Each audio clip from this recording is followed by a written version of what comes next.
Bueno, estamos de vuelta y bueno, yo debo decir algo también que es mi aspiración. Yo espero que si Biden gana las elecciones no haya nada contra Argentina, para que quede claro. Yo no creo que Argentina hay que tratarla como el gran pueblo amigo que es de los Estados Unidos, de Cuba, del resto. En eso estoy muy de acuerdo con la manera que ha tratado el tema López Obrador, pero con Milei, obviamente, debe haber su momento de payback time. Si Biden gana, debe haber su momento de payback time, porque esto no lo hizo ni Andrés Manuel López Obrador. Andrés Manuel López Obrador se llevó bien, creo que esa debe ser la política latinoamericana. Usted se lleva bien con los republicanos y usted se lleva bien con los demócratas. Ahí los estados tienen, tú mencionaste a Somoza, dijo de los Estados Unidos, creo que fue de Israel y que dijo que los estados tenían, o Lord Acton que dijo que los estados tenían, no tenían permanentes amigos, tenían permanentes intereses. Vamos entonces a preguntarte, háblame de esta pregunta que yo te tenía pendiente y que te hace Roberto Gómez, háblame de las elecciones en México, los principales candidatos, eh, las encuestas, qué es lo que dan. Eh, Te voy a empezar con dos cosas que me han gustado.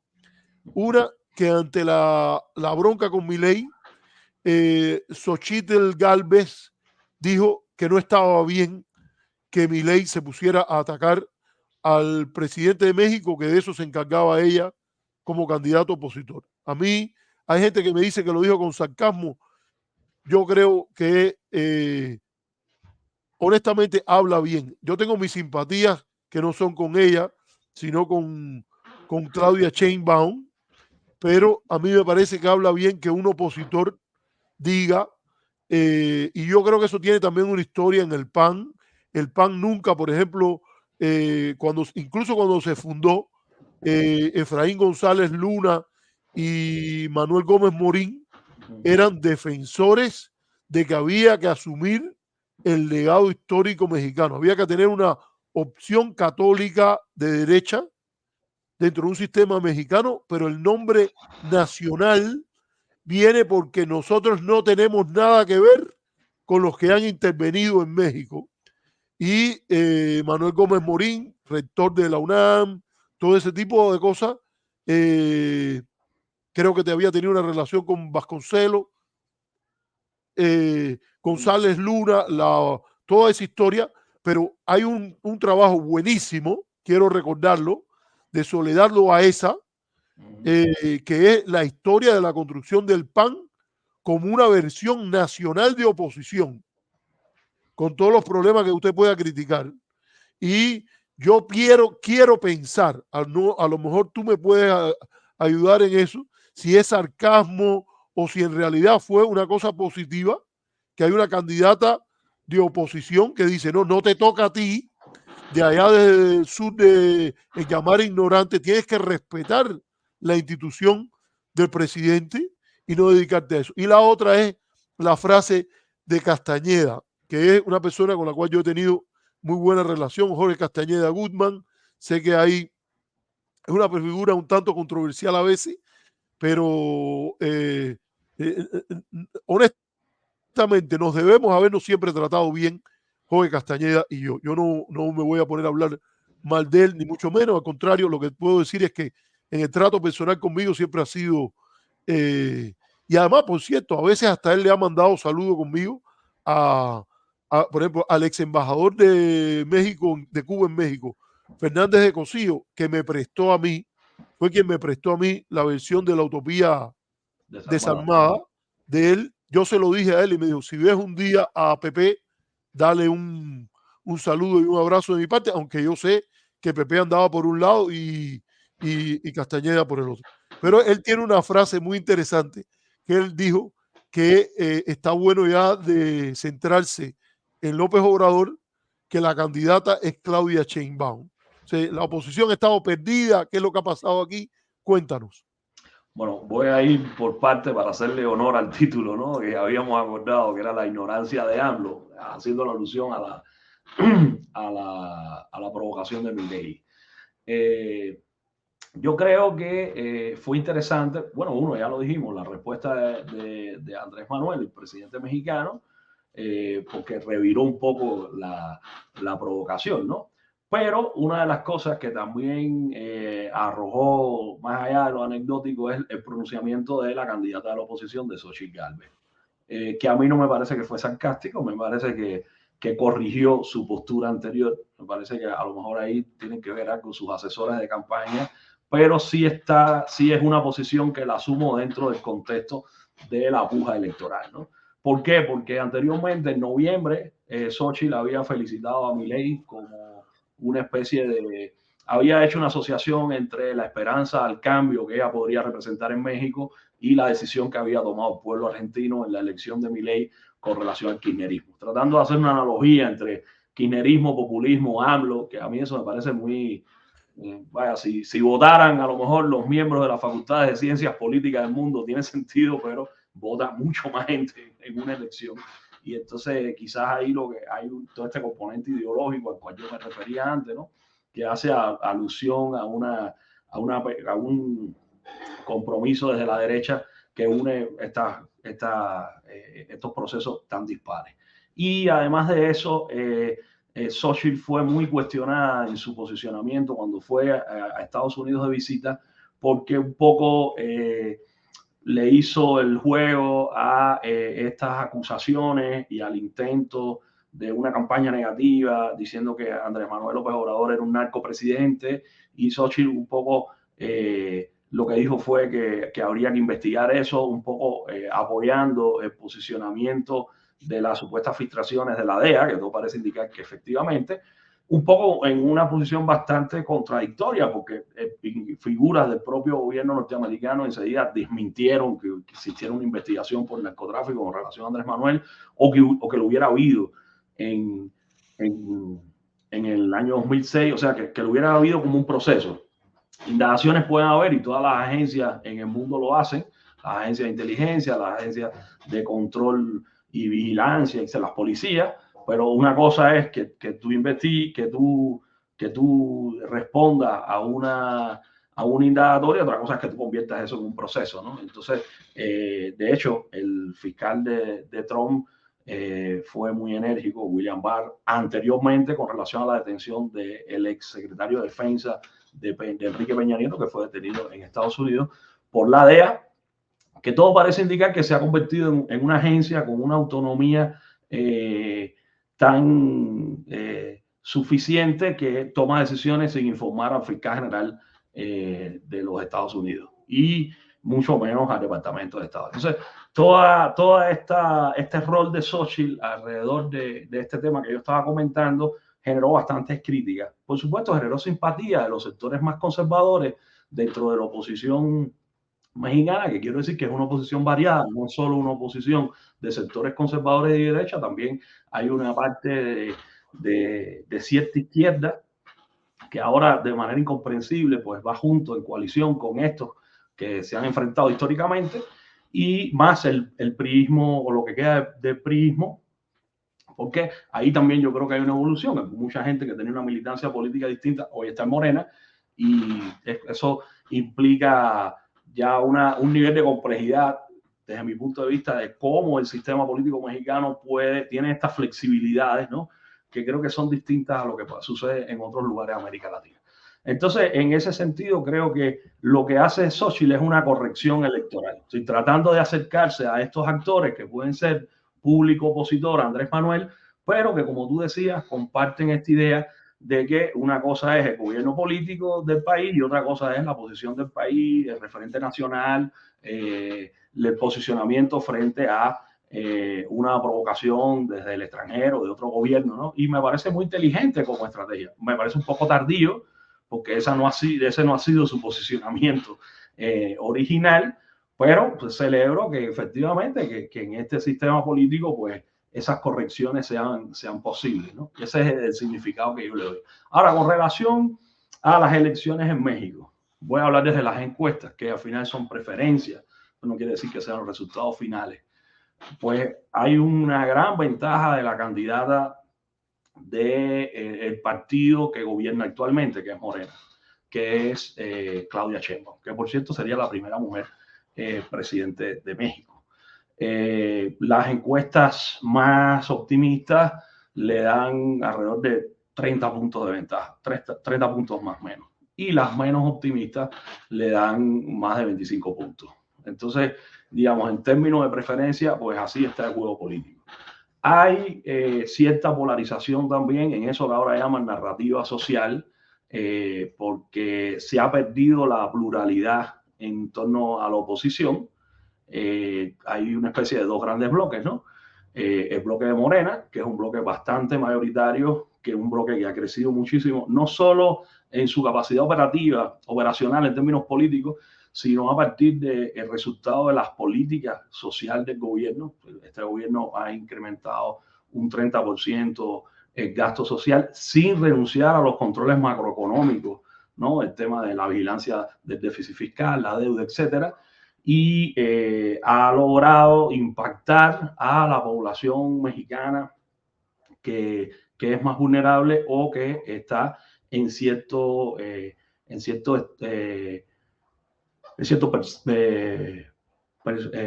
percentil, le dicen a eso, ¿no? En cierto estatus ahí de pobreza, de situación de pobreza, vulnerabilidad, etcétera, ¿no? Y entonces, que es más o menos alrededor de un 40% de la población mexicana, en cifras conservadoras. Sí, hay una reducción de la pobreza de un 10%, hay una reducción de un 5 o 6% de la pobreza extrema, ¿no? Hay un apoyo a funciones como las becas educativas, sobre todo en los niveles de enseñanza hasta la media superior. Hay toda una política de reestructuración, por ejemplo, de las formas de contratación laboral. En fin, hay variados, ahí se pueden buscar en variados artículos, pues lo que vendrían siendo los aportes de la 4T, y eso ha hecho que una buena parte de la población mexicana, que es usufructuaria de toda esa política, pues se identifique, como no lo había hecho antes, con el partido que actualmente gobierna, que es una especie también de Morena, juega un poco a esta idea de partido-movimiento, ¿no? Se aleja un poco de la concepción tradicional del partido, pero en esencia es un partido político, si lo vemos desde la estructura de conocimiento político. Y si me preguntan a mí como analista, ¿cuál es el error de la oposición ante esa desventaja, digamos? Es que no han logrado generar un proyecto de país, de nación. ¿Sí? Han concentrado toda su oferta electoral en la crítica a la figura presidencial y a la supuesta amenaza que Morena representa. Y entonces ahí, como yo decía anteriormente, hacen una analogía con la amenaza del autoritarismo, la pérdida de la democracia, la imposición de un sistema socialista estilo Venezuela, estilo Cuba, que yo francamente veo muy lejano de la experiencia política y de la experiencia cotidiana mía en México, quizás por supuesto parcial, pero yo me muevo en sectores muy diferentes acá en la ciudad. De hecho, doy clases en una zona periférica de la ciudad con una población joven de condiciones bastante complejas, ¿no? Entonces, digamos, la experiencia práctica mía es distinta en ese sentido.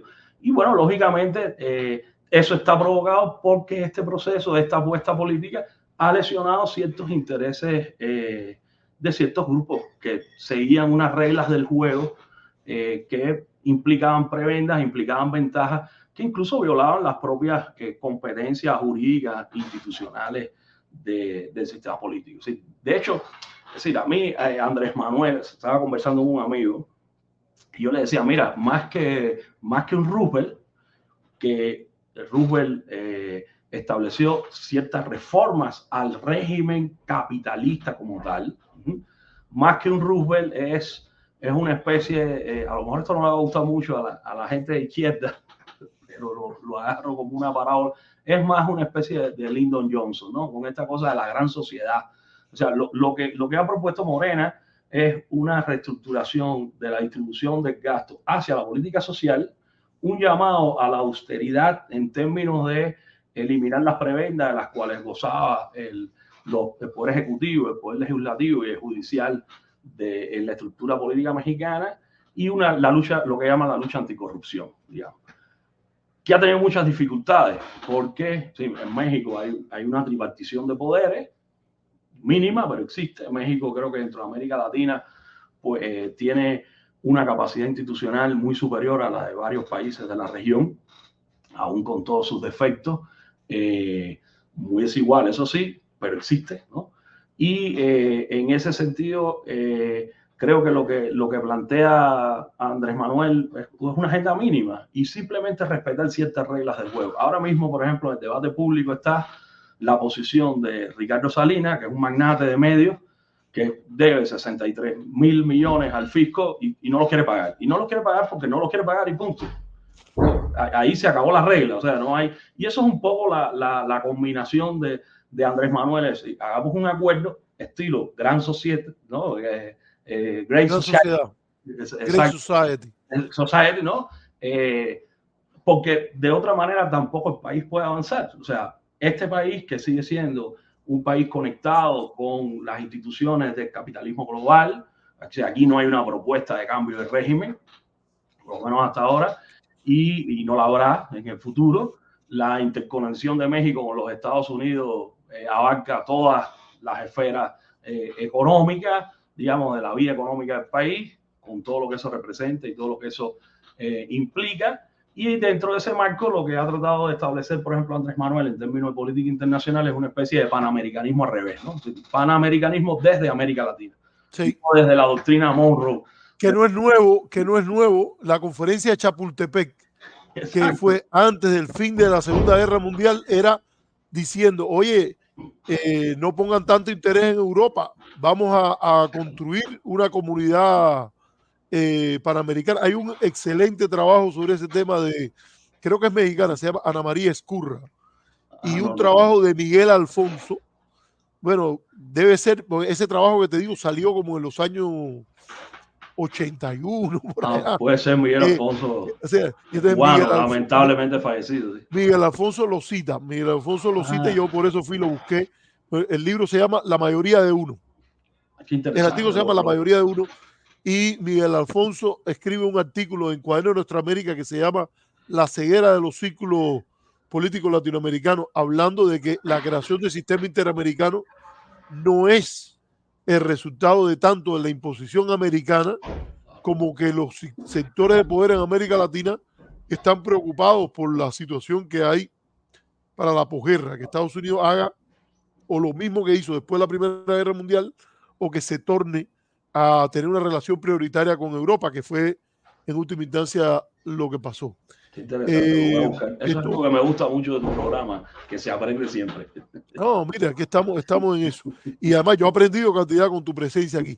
Aquí, mira, tú lo has mencionado, pero debo darle espacio porque nos hace una donación que dice: a Mauri Felipe, pienso que aún está fresca la memoria del flagelo de la corrupción política de los partidos tradicionales. Yo creo que eso es un buen punto que a Mauri Felipe hace. Yo creo que vaya, está en un target. Y aquí hay que recordar, para que se sepa, que cuando se habló de la cuarta transformación, hubo una coalición morena, no es el PRD que crea Cuauhtémoc Cárdenas y Porfirio Muñoz Ledo, sino que tiene de incorporación de sectores muy anticorrupción que vienen incluso del PAN. Aquí hay que hablar de la secretaria de Economía y coordinadora de la campaña electoral de Alejandro. No solo fue la secretaria de Economía, fue la coordinadora de la campaña. Él tenía un grupo de mujeres alrededor. Y está involucrada en la campaña de Claudia también, Tatiana Cloutier, que es hija Tatiana Cloutier, de la figura del PAN. Grandes del PAN como el Maquillo.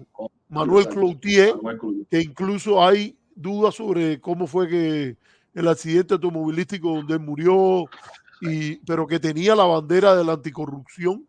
Es que también pasa, en México hay toda una historia de lucha contra la corrupción, de gobierno de probidad, del suegro de un cubano, aunque eso no es lo más importante de él, que es Benito Juárez. Siempre los mexicanos se pueden poner bravos cuando yo digo eso. La grandeza de él es por muchas otras cosas. Pero bueno, entre otras cosas grandes que tenía era que tenía un yerno cubano. Sí, no, eso forma parte de la verdad histórica. De la verdad histórica. Don Benito Juárez. Entonces, que por cierto a mí siempre me reía cuando hay gente que decía que Evo Morales era el primer presidente indígena de América Latina. Y yo decía, señores, pero cállese la boca, no diga más eso, que usted no sabe, cada vez que dice esa palabra, usted no sabe. Incluso hay quien dice que Santa Cruz, el primer presidente, Santa Ana. No, Santa Cruz, el presidente, el que fue presidente de Bolivia también era de origen Estaba pensando en indígena. México. No, Santa Ana No, era. Santa Ana no. Santa Ana era Sí, miembro de la aristocracia criolla. Pero exacto, cierto, exacto. Benito Juárez, indígena zapoteco. Exactamente. Claro. Bueno, oye, Quería hablar una Mauricio, cosa pequeña, porque te qué referiste a gustazo. Jorge Castañeda. Quiero decir que Jorge Castañeda, además de decir eso que tú dices que dijo, que es verdad que lo dijo, también fue muy controvertido porque ante la distancia que hay en las encuestas entre Claudia Sheinbaum y la candidata opositora, pues incluso dijo, yo no estoy llamando, pero ya es hora de que al menos una campaña sucia, lo cual es moralmente muy Feo, cuestionable y es feo. inaceptable No, desde claro alguien que que sí, supuestamente se sitúa claro como que un sí. defensor de la institucionalidad electoral. No Entonces, te digo, yo también políticamente, pasa. políticamente tengo muchas reservas dudas, discrepancias, pon lo que tú quieras ahí con respecto a Castañeda. Yo simplemente me refería desde el punto de vista personal. eh, Nos hemos conocido personalmente, hemos comido juntos en San Petersburgo. Y creo que es una persona muy afable desde el punto de vista personal. Para que quede, es mi opinión. Hay otra gente que no tiene esa visión. Ahora, políticamente, claro. Y el rollo de comes y te vas, él es el que está detrás de eso, en mi opinión. Un error político, en mi opinión, grave. No, Porque y la sabiendo, reestructuración de la política exterior un hombre mexicana. como él, un Sí, hombre claro. como él, que estuvo detrás de la declaración franco-mexicana, porque su padre estuvo dentro de la declaración franco-mexicana sobre El Salvador, un hombre como el que conoce también Cuba, él creo que debió haber sabido que ese tipo de cosas tú no se la haces a Fidel Castro y no la pagas. No había que pagarla en el escándalo, no había que pagarla en el rollo, pero lo que ellos hicieron fue, le dijeron, ¿cómo es que ahí te va? Y después, acto seguido, llevaron el tema de Cuba al Consejo de los Derechos Humanos. O sea, bueno, pero un momento, políticamente tú me debes algo a mí, ¿no? Esto me dijiste que para ayudarte a que tuvieras una cumbre célebre, que todo se fuera, y además que Fidel le puso los, los, los pancitos como pulgarcitos, uno así detrás del otro. Me voy rápido porque me han pedido, le dejó dicho, mira, esto está sembrado aquí. O tú te comportas o esto va a salir en... Vaya, eso fue una jugada que incluso es cierto también lo que le dice. Tú tienes que No, jugar de caballero, pero el otro tiene que jugar de caballero eso también. le costó su puesto al Ah, frente es de la posible. Cancillería. No sé, Junto a otro pecado. él era un outsider para ese momento. Porque aunque él era el hijo de un gran canciller que tuvo el gobierno de López Portillo, que fue Jorge Castañeda, el padre, él tenía ahí un grupo de diplomáticos de carrera que eran partidarios de embajadoras, por ejemplo, que eran partidarios de una relación con Cuba que no partiera de la hostilidad. Y tengo entendido que en el equipo de Fox habían varias personas que lo que querían hacer un gobierno interno que cambiara dinámicas y tener en lo internacional una relación tranquila. Ya el hecho de que ellos se metieron en el Consejo de Seguridad de la ONU es era una cierta toma de distancia con la tradición mexicana. Bueno, oye, Mauricio, qué gustazo. Ya estamos en las 2 horas ya, pero qué gustazo que hayas aceptado venir, que no sea, esta no va a ser la última. Disculpa si te interrumpí, sé que la otra vez cuando te traje había alguien poniendo, era muy fanático, tú decías, no lo interrumpas, déjalo hablar.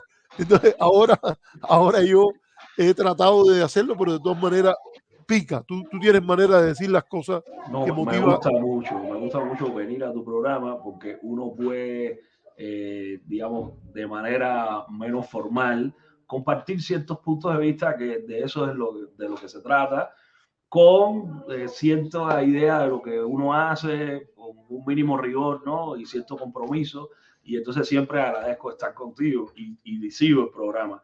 Y vuelvo a invitar a los amigos a que escuchen el programa con Rafael Acosta, que me pareció ejemplar sobre la figura de Céspedes. O sea, quiero hacer hincapié en eso. Y te agradezco un montón también, como siempre. Sabes que me encanta que conversemos. Me encanta no coincidir. Hay gente con la que te gusta no coincidir. Claro. Y entonces creo que nosotros estamos en ese, coincidimos en muchas cosas, y en las que no coincidimos, pues nos ayuda a pensar también y a crecer y a buscar respuestas a los problemas de las sociedades nuestras, que es lo más importante, ¿no? Bueno, qué gusto que hayas estado. Nos ha llegado una última donación de Abel Martínez que nos dice, excelente programa, aprendí mucho. El amigo Abel Martínez. Quiero agradecerle a todos los que nos han hecho algunas donaciones que esto nos permiten echar adelante el programa, nos permiten, por ejemplo, tener una presencia mayor ya como profesionalmente en el Twitter, porque esas cosas esto nos permiten llegar a otras personas, y le agradezco mucho a Mauricio que él contribuya al programa viniendo, hablando, haciendo una recomendación al programa con Rafael Acosta de Arriba. Y bueno, nos vemos en la próxima, señores. Hasta luego y saludos a Mechi Arce, que es una fanática no del programa, pero sí de algunos de los invitados que nosotros traemos aquí. Aquí también tienes público, aquí también tienes otro público. Tienes Sí, a Nivia Nidia, Marina y a Camilo, que están ahí también, por atrás, porque son un público indisciplinado,